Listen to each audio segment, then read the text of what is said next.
Health for Life. This is the first ever medical show on television that deals with prevalent health problems and concerns, and they do so in an easy to listen to question and answer format. To find out what we're discussing today and to introduce us to the visiting specialists, here is the producer and the host of Health for Life, Dr. Surendra Prasad. The other one can follow in just a few months. Like 3 months. 3 months ago. All right, let's go now and talk about, we've talked about a total knee replacement. Let's talk, before we get to why is it called a total knee replacement? Is it 2 parts? Yes, actually, the total knee replacement or total condylar knees are the knees that we actually remove all of the damaged cartilage, both of the femur, which is the long bone, the thigh bone, to put it in simple language, and the tibia, which is the leg.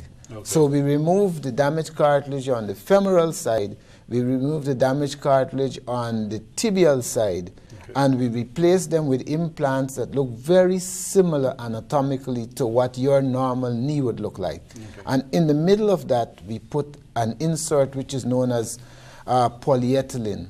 Okay. And the polyethylene insert works like how your meniscus works, as a buffer, and it allows for smooth movement of the 2 implants. So that's what the knee is comprised of. Now let's move to the total hip replacement. Similar questions. Anesthesia choices, risk, and mobilization.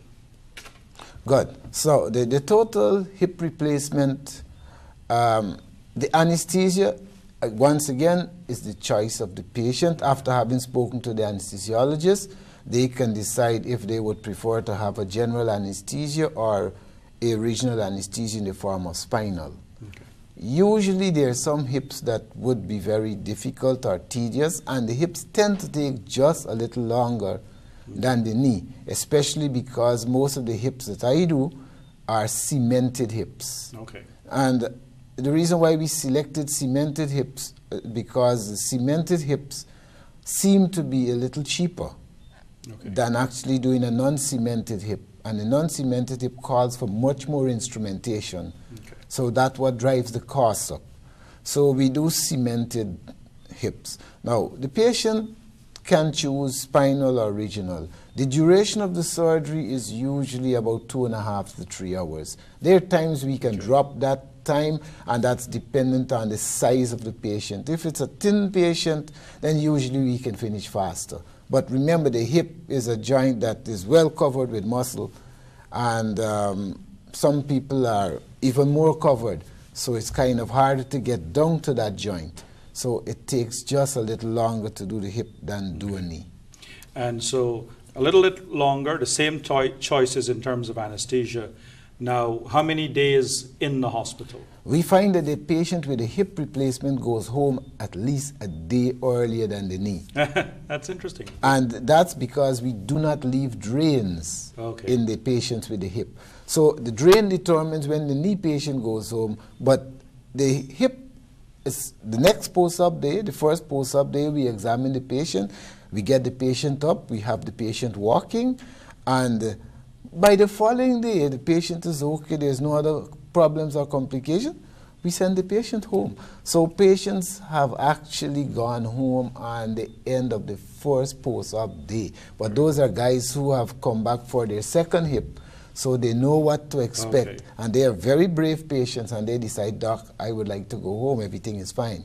But usually we would prefer to keep them until the end of the second post-op day before we send them home. Now, if in a case like this you also had to do the other hip, what's the wasting time? Usually we don't want to do both hips at the same time. Unlike how we would do both knees the same day, we tend to leave the hips and do them at 3-month periods. Okay. So after 3 months we can just do the other hip. Okay. Now, one last question about the mobilization or the post-operative time. Are there any special restrictions in how the knee is moved or how the legs are moved in the recovery or the post-operative period? Any things we say to the patient we'd prefer if you don't do? All right. Now, with the knee, there are not much problems at all, because remember, the knee only has specific movements, which are flexion and extension of the knee. Okay. So the movement and the actions of the knee will not really be compromised, and the patient is allowed to move the knee dependent on their tolerance. Okay. So we don't force them to do much more. We just try to get them with small, gentle movements initially until they can tolerate more.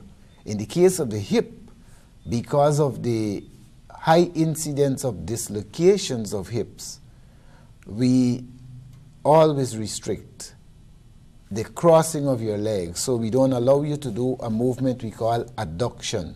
Okay.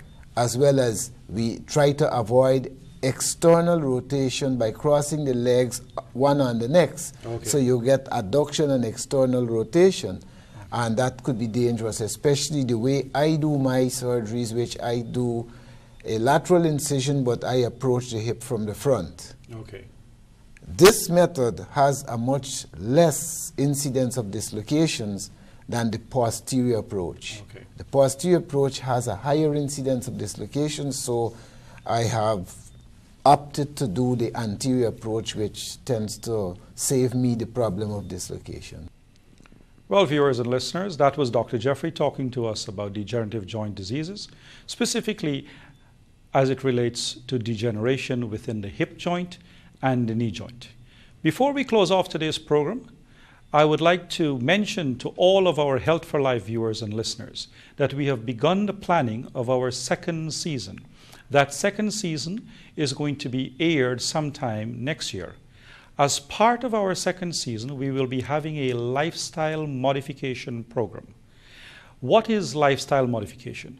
As you have heard many times on this show, our guest physicians have talked about lifestyle modification as it relates to diabetes, high blood pressure, obesity, cardiac diseases.